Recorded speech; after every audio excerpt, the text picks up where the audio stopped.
Assalamualaikum warahmatullahi wabarakatuh. Selamat pagi, selamat siang, selamat sore, dan selamat malam Bapak Ibu pengajar Fikti dan mahasiswa Fikti. Hari ini kita akan belajar pemrograman web, yaitu tentang API, Application Programming Interface, dan juga tentang JSON, JavaScript Object Notation.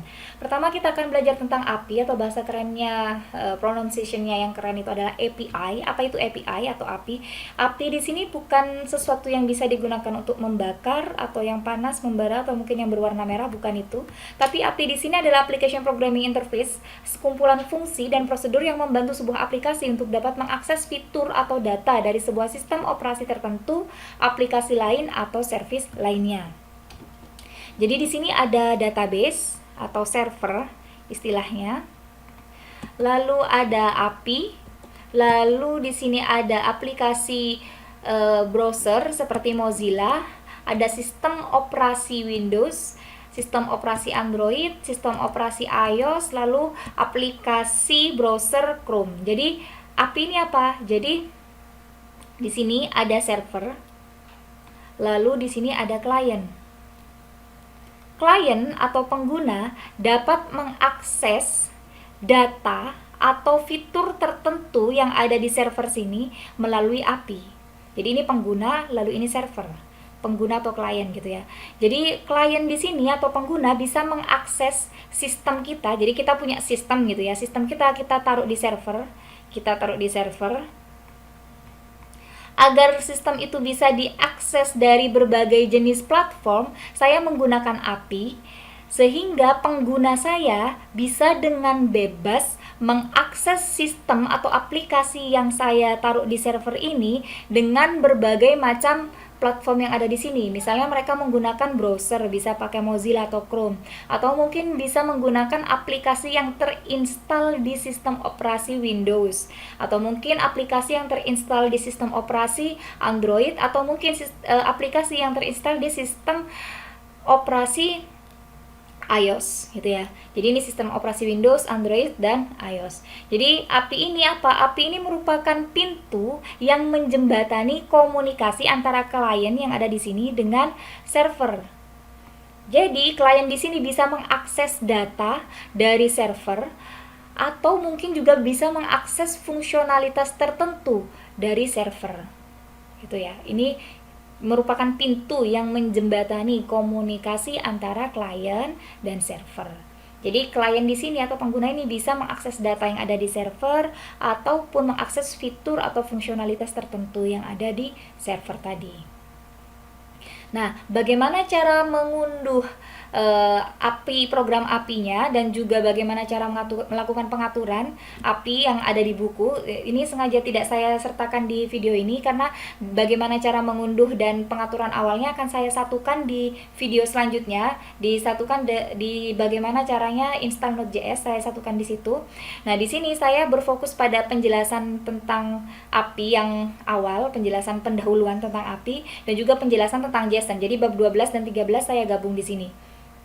Gitu ya, memang sengaja tidak saya gabungkan tentang bagaimana cara mengunduh API-nya dan bagaimana cara melakukan pengaturan terhadap API-nya. Jadi langsung saya jelaskan tentang JSON bagian pertama dan bagian kedua, yaitu bab 12 dan bab 13. Di bagian pertama, JSON ini apa? JSON ini bukan JSON ini ya, bukan Jason Mraz yang merupakan seorang penyanyi dari Amerika, bukan. Tapi ya tadi JSON adalah JavaScript Object Notation.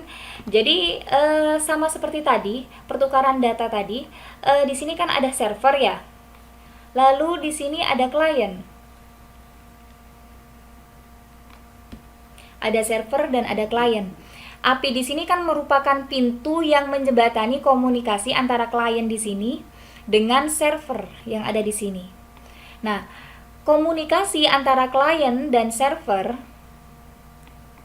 ini biasanya bisa mengirim data gitu kan ya. Komunikasi antara klien dan server itu bisa berupa pengiriman data. Status respon sama requestnya itu bisa berupa data. Datanya di sini kita menggunakan teks. Jadi untuk mengirim request dan responsnya ke server sini, kita ngirimnya dengan menggunakan format teks, kita mengirimkan dalam bentuk teks, maksudnya seperti itu. Jadi kan tadi saya ulangi penjelasannya. Jadi API di sini kan merupakan pintu yang menjembatani komunikasi antara klien dengan server. Pertukaran data yang terjadi antara klien dan server, baik berupa request dan responsnya itu melibatkan data yang format datanya itu adalah berupa teks. Nah, kalau dulu kita mengenal formatnya itu dalam bentuk .xml. Nah, sekarang sudah banyak menggunakan yang namanya JSON. Nah, ini XML, ini JSON. Kalian bisa lihat kan bedanya? Perbedaannya di XML ini dia menggunakan tag. Kalau kalian lihat di sini ada tag. Tag buka, tag tutup karyawan. Sedangkan di JSON tidak menggunakan tag. Selain itu, baik JSON maupun XML dia menggunakan XML HTTP request. Keduanya bisa menggunakan XML HTTP request. Nah, tapi di JSON ini punya keunggulan. Apa keunggulannya? Dia itu lebih pendek dibandingkan XML, lebih cepat, dan juga dapat menggunakan array. Jadi kalau kita lihat di sini kan hanya 14 barisnya. Kalau di sini barisnya bisa sampai 20. Tuh. Nah, sintaks di JSON ini data adalah sepasang nama dan nilai. Jadi di JSON itu sebuah data terdiri dari nama dan nilai. Data dipisahkan dengan koma. Kurung kurawal menandakan sebuah objek, kurung siku menandakan array. Jadi kalau kita lihat di data sini, nih objek di dalam JSON dimulai dari kurung kurawal. Kurung siku menandakan array. Jadi ini ada array objek. Dari baris kedua sampai ke 13 ini isi array-nya. Jadi ceritanya ada kelas karyawan di mana kelas karyawan ini punya objek karyawan yang pertama namanya Siti Aminah. Objek karyawan yang kedua namanya Aminuddin dan objek karyawan yang ketiga namanya adalah Syarifuddin. Seperti itu. Objek karyawan ini, karyawan 1, 2 dan 3 ini itu disimpan dalam bentuk array. Dia dipisahkan dengan koma. Ini koma. Oke, nah di sini tipe dalam JSON, nilai atau tipe dalam JSON itu bisa berupa string. Jadi isi dari JSON itu bisa string, bisa number, bisa objek. Tadi kan contohnya objek.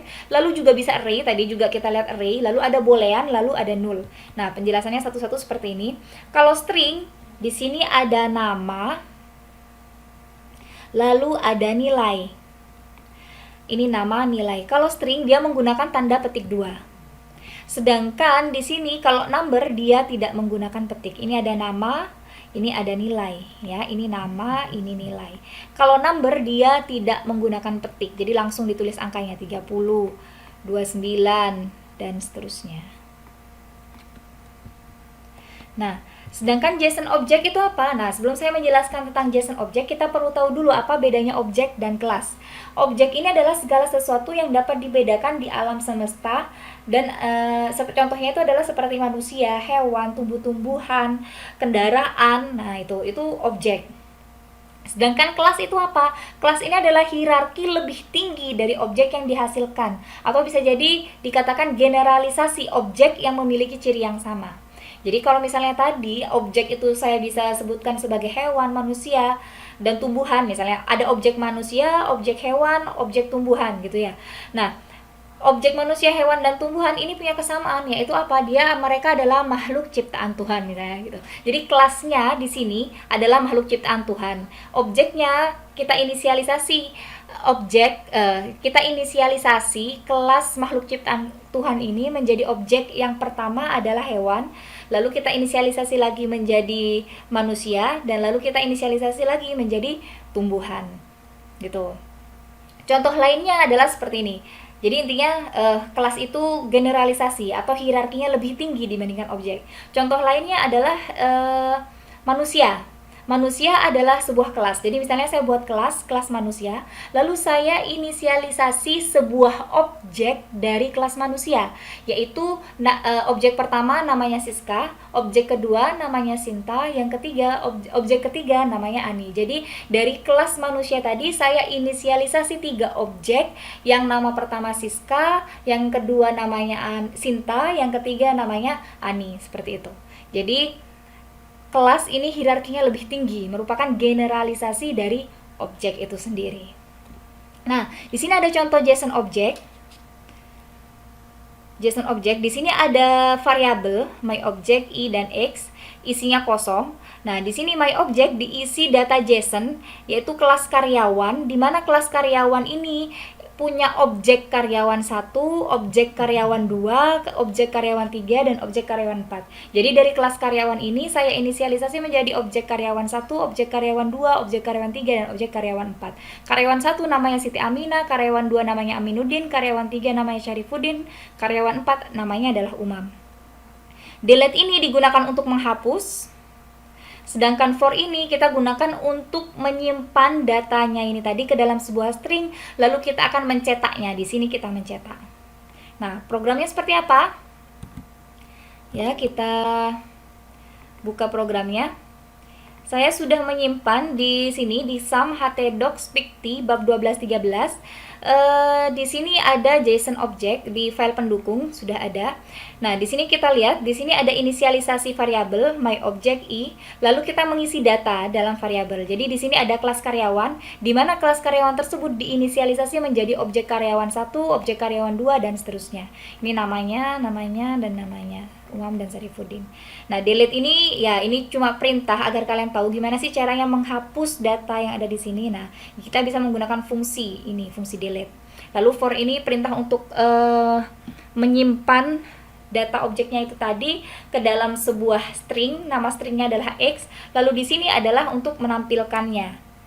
Jadi karena kita di sini menggunakan JavaScript, di sini ya script JavaScript. Ini bahasanya sedikit berbeda dengan PHP. Ini untuk menampilkan, ini untuk menyimpan objek dalam string. Oke. Cara menjalankannya bagaimana? Jadi pertama pastikan ininya berjalan, Apache-nya. Lalu akses localhost pict. Nih, tadi JSON object. Nih ya, Siti Aminah, Aminuddin, dan Umam. Tadi kenapa kok 3? Di sini kan datanya 4 karena tadi saya delete my object karyawan 3. Jadi yang namanya Syarifuddin saya hapus itu. Oke, saya lanjutkan. JSON array. Jadi di sini di JSON kita juga bisa menyimpan data dalam bentuk array. Contohnya di sini adalah buah. Buah itu bisa pisang, semangka, apel, atau jeruk. Ini contohnya.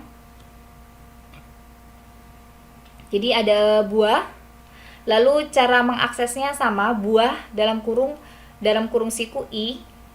Ini sama tadi untuk mencetaknya. Nah, di sini juga ada di file pendukungnya JSON array, saya edit dengan notepad ini ya.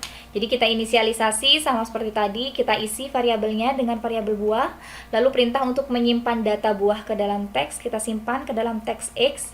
Jadi kalau misalnya di JavaScript, jadi kita kalau misalnya ingin menambahkan, misalnya ada string, ada variabel a. Variabel ini merupakan gabungan dari string Siska misalnya dengan string Arifiani, misalnya ini nama saya. Nah, cara menggabungkannya kita bisa pakai plus. Jadi untuk menggabungkan 2 buah string di JavaScript kita bisa pakai plus.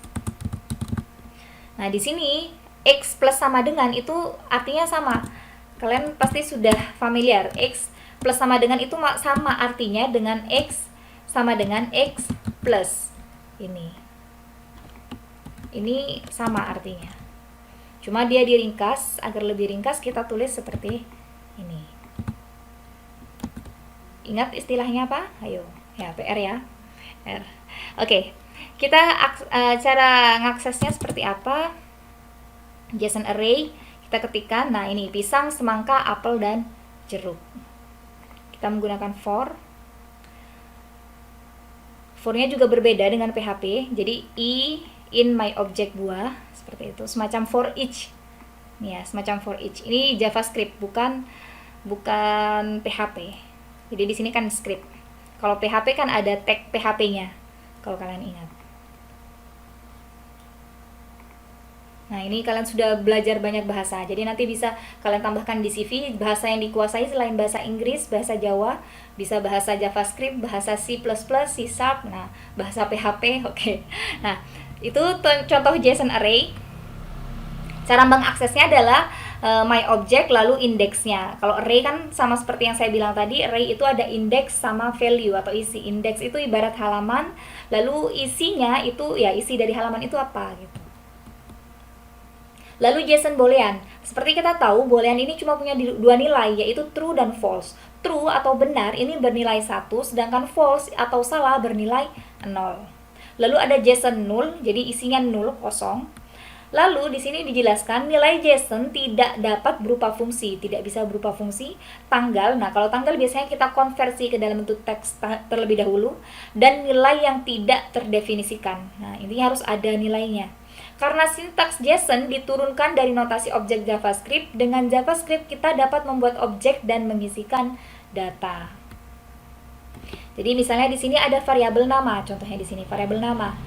Kita inisialisasi variabel karyawan dan mengisi data karyawan. Jadi kita punya variabel karyawan, kita isi data karyawan ini dalam bentuk JSON. Namanya adalah Siti Aminah, emailnya adalah sitiaminah@gmail.com, alamatnya adalah Jalan Nanas, Jakarta, umur 30 tahun. Nah, bagaimana cara saya mengakses nama pada data karyawan ini? Jadi variabel nama yang saya inisialisasi di sini saya isikan dengan nama karyawan yang ada di sini. Tuh ya. Cara mengisinya ya tinggal ini karyawan dot nama. Oke, ini sudah. Ini contoh yang tadi mengakses karyawan dot nama ini. Ini juga ada di sudah ada di file pendukung. Nah, ini saya salah menamakan, namanya adalah JSON null. Harusnya bukan JSON null. Ini ya. Jadi ada nama karyawan. Dan sepertinya ini juga judulnya salah, bukan memodifikasi objek, tapi ini adalah mengakses data pada JSON. Ya, jadi ada variabel nama kita inisialisasi, lalu ada variabel karyawan, isinya adalah JSON ini. Lalu kita bagaimana cara mengaksesnya? Tinggal kita karyawan.nama, sama seperti kelas gitu kan ya, karyawan.nama. Dokumen get element by ID demo. Jadi kalau misalnya kita cetak, balik ke sini, tadi namanya adalah JSON null, saya salah menamakan. Nah, ini Siti Aminah muncul. Mau kalian akses alamat, ini juga bisa, tinggal kalian buka, ketikkan alamat. Save. Nah, Jalan Nanas, Jakarta. Oke, saya lanjutkan. Selanjutnya adalah latihan. Nah, saya tidak akan membahas latihan ini di sini. Kenapa? Karena ini latihannya saya rasa sangat gampang sekali. Karena kalian hanya diminta untuk mengkonversi data JSON di sini menjadi XML. Tadi kan sudah ada contoh di atas. Tinggal kalian konversi. Tinggal diganti menjadi tag-tag XML. Oke, saya lanjut di bab 13, yaitu tentang JSON, JavaScript Object Notation bagian kedua. Di sini kita akan belajar tentang JSON Stringify. Apa itu JSON Stringify? Oke, jadi ada variabel objek. Objek ini terdiri dari name, age, city. Jadi ada name, namanya adalah John, age-nya adalah 30, city-nya adalah New York. Lalu var my JSON, JSON.stringify object, stringify atau stringify. Nah, ini lalu dokumen get element by ID, yaitu inner HTML my JSON. Jadi ini maksudnya apa? Maksudnya di sini adalah kita akan mengkonversi objek yang ada di sini. Objek ini John, umurnya 30, city-nya adalah New York. Kita akan konversi menjadi JSON string. Ini cara menampilkannya. Nah, selain itu di dalam PHP JSON itu ada yang namanya JSON encode dan JSON decode. Apa itu JSON encode dan JSON decode? JSON encode di sini digunakan untuk menulis sebuah data ke dalam kode JSON. Sedangkan JSON decode digunakan untuk mengambil string JSON encode yang sudah di-encode tadi dan mengkonversinya menjadi variabel PHP. Sampai di sini ada yang ingin ditanyakan? Kalian nanya pun saya nggak bakal dengar, kan ini cuma video. Oke. Nah, selanjutnya adalah kita akan menampilkan JSON pada halaman HTML. Nah, ini latihannya adalah kita akan mengkonversi data ini ke dalam bentuk JSON, lalu menampilkannya ke dalam bentuk tabel, tag-tag tabel dengan menggunakan sintaks JavaScript. Kalau kemarin kan pakai PHP, nah sekarang pakai JavaScript. Bagaimana caranya? Oke. Caranya, nah kalau kalian lihat di slide 26 di sini sudah ada contohnya, misalnya ini karyawan, namanya ini dan seterusnya. Nah, kita kerjakan, saya buat file baru, saya save. Sebenarnya saya sudah ngerjakan, tapi kita ada baiknya kalau kita ngerjakan dari awal sama-sama. Nah, misalnya saya buat ini, saya dari JSON object ini saya kopas. Nih ya, saya save. Di sini namanya adalah latihan.php. Nah, di sini saya ganti latihan JSON. Nah, scriptnya seperti apa? Scriptnya di sini ada. Nah, di sini kan terdapat ada inisialisasi variabel dulu. Lalu kita buat kelas karyawan. Nah, ada objek karyawan 1 dan seterusnya. Nah, objek karyawan 1 dan seterusnya ini mau saya ganti. Gantinya saya pakai JSON array yang tadi ini. JSON array, di JSON null ini ada data, misalnya ini kita Siti Aminah. Nah, ingat kalau misalnya di array di JSON itu dimulai dengan tanda siku. Jadi ini ada objeknya adalah karyawan titik 2. Lalu saya buat array kurung siku. Di dalam array ini isinya adalah objek lagi. Objek apa? Yaitu objek namanya Siti Aminah. Saya koma. Jadi koma itu untuk membedakan antara data pertama, data kedua, dan seterusnya. Jadi kalau kalian lihat di contoh yang sebelumnya, di paling atas tadi, yang di slide pertama ini, di sini ada karyawan, nama ini. Kalian ini ya, kita buat karyawan, lalu ada kurung siku, nama. Nah, artinya ini. Oke, kita buat. Yang kedua namanya adalah Aminuddin.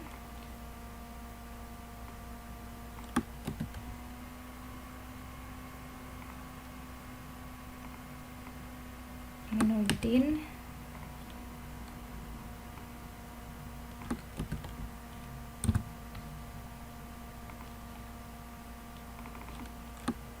Jalan Gedung Baru, Jakarta. Umurnya tadi 29 kalau nggak salah. Oke, misalnya saya tulis dua data ini dulu. Nah, di sini fungsi delete-nya saya hapus karena kita tidak akan mendelete sesuatu. Selanjutnya saya simpan data ini ke dalam objek, tapi sebelum saya simpan sebelumnya saya simpan data itu ke dalam string X, tapi sebelum saya simpan saya akan mencetak ini dulu, mencetak judul tabelnya. Tadi kan kalau kita lihat di sini tabelnya ada nomor, nama, email, alamat, dan umur. Jadi saya buat X sama dengan X plus tabel, saya buat tag tabel TR untuk row yang pertama. Row yang pertama ini terdiri dari kolom nama, kolom nomor yang pertama, lalu ada kolom nama, lalu ada kolom email,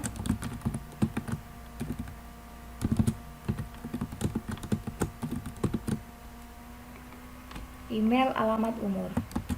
Alamat, umur.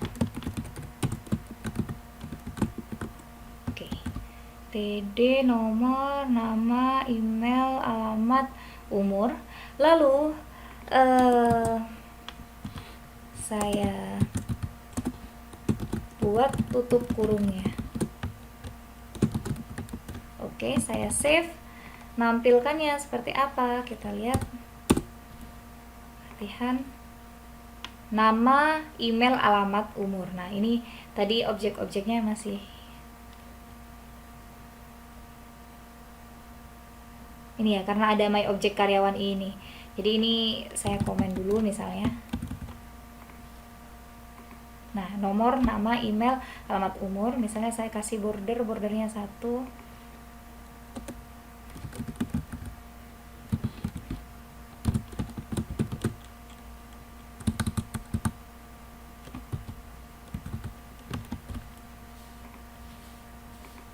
Nah, ini ya. Selanjutnya, isinya bagaimana? Jadi di sini isinya my object karyawan. Di sini kita buat TR dulu, row-nya. X plus sama dengan TR. Sini juga ada X plus sama dengan, sebenarnya plus sama dengan ini sama.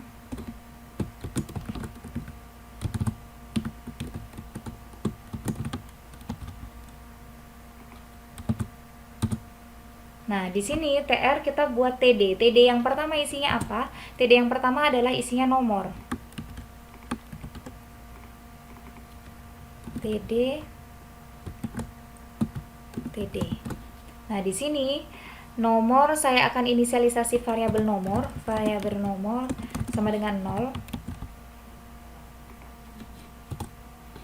Di sini nomor sama dengan nomor ditambah 1. Nah, saya tahu nomor plus. Jadi di sini yang akan ditampilkan adalah nomor. Lalu di sini ada TD yang kedua, my object karyawan I, yang akan ditampilkan adalah nomor, nama,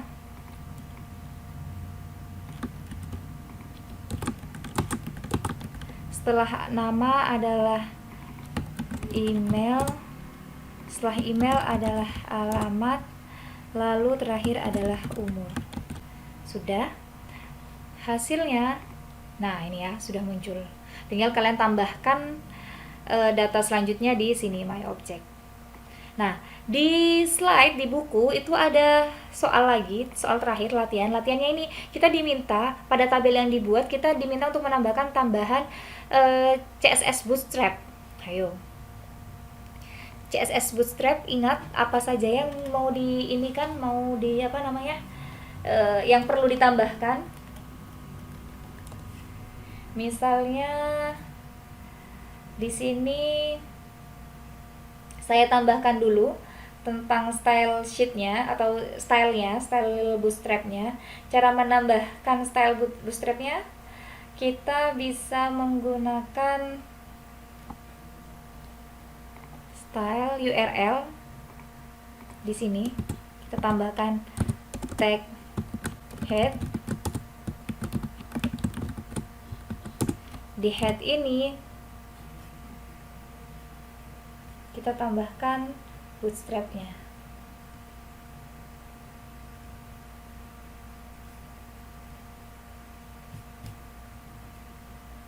Sebentar.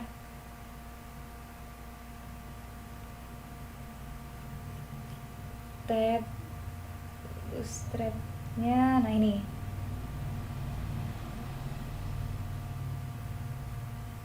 Cara menambahkannya kita buat di sini script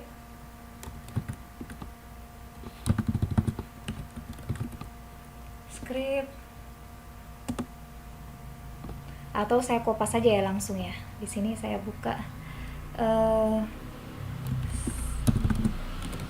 bootstrap.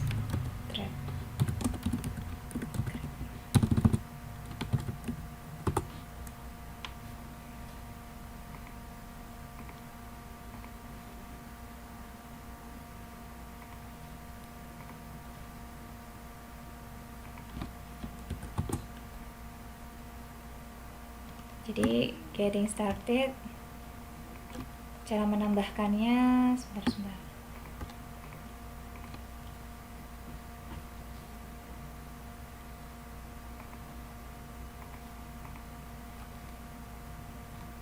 Nih linknya, bisa kalian kopas di sini. Saya kopas ini, ya koneksi internetnya memang sedikit kurang stabil. Saya save ini. Nah, kalau kita refresh di sini, nothing happen ya. Nah, ini tabelnya sudah berubah. Lalu tabel di Bootstrap itu seperti apa? Tabel Bootstrap. Misalnya saya mau buat, ya harusnya kan sudah ada di buku ya, jadi saya malas yang mau buka buku. Misalnya saya buka dari W3 School. Ini kita buat tabel strip seperti ini. Kita buat kelas. Berarti di dalam tabel ini, tabel border ini, saya hapus bordernya. Saya kasih nama kelas, ketik adalah tabel strip. Hasilnya seperti apa? Sebentar.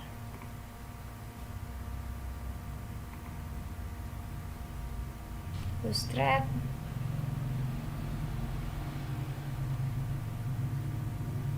Tabel strip. Oke. Nah, ini ya, ini sudah jadi tabel strip di Bootstrap. Oke, kalau kalian lihat. Oke. Sampai di sini dulu. Jika ada yang ditanyakan, monggo silahkan. Kalau sudah tidak ada yang ditanyakan, kuliahnya bisa kita akhiri, ya. Atau kalian bisa ganti tabelnya jadi tabel yang lain juga, monggo silakan, bisa kalian cari di dokumentasinya Bootstrap atau di modul kuliah yang sudah saya buat. Kalau sudah tidak ada yang ditanyakan, terima kasih, saya akhiri kuliahnya. Assalamualaikum warahmatullahi wabarakatuh. Selamat pagi, selamat siang, selamat sore, dan selamat malam.